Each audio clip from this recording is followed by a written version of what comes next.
خودش خانم سیمین دانشور برای ما هم یادگار جلال آل‌احمد.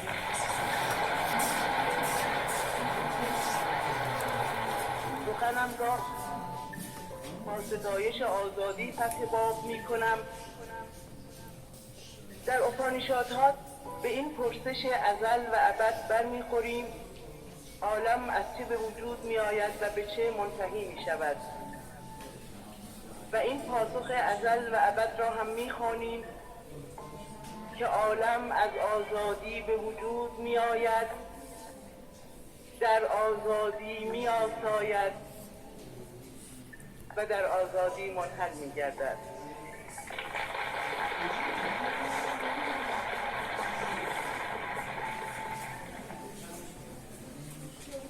هر هنرمندی در هر زمانی و بیش از هر زمانی در دوران ما چشم به آزادی داشته است، کوشیده است از آن دفاع کند و به آن برسد و در حد توان خود سنگی از دیواره بلند باروها بکند و به آب روان دامنه قلعه بیفکند،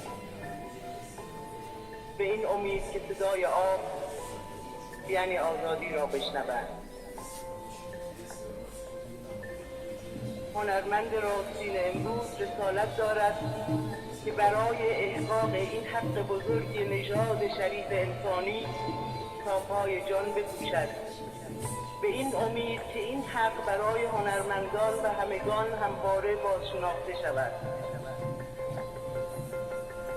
صدام میشنوید انشالله، نه؟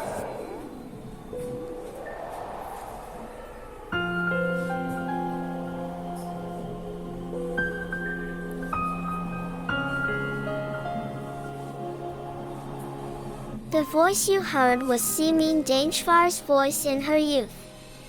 Jalal Al-Ahmad and Simin Daneshvar were a couple of storytellers who lived together for 20 years. Jalal died in 1969 and Simin lived alone in this house until 2011, when death separated her from here.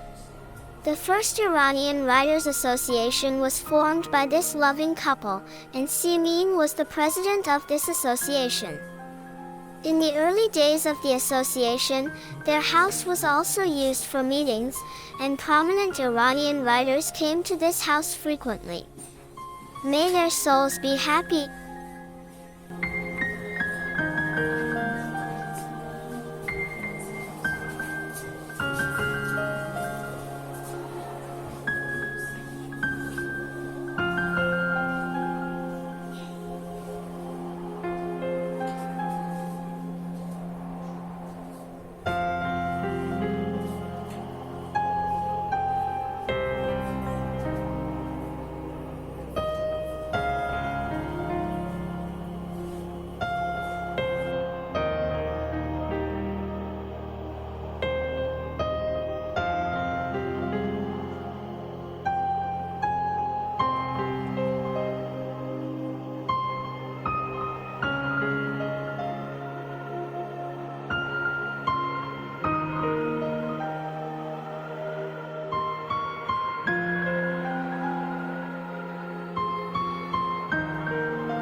Yes.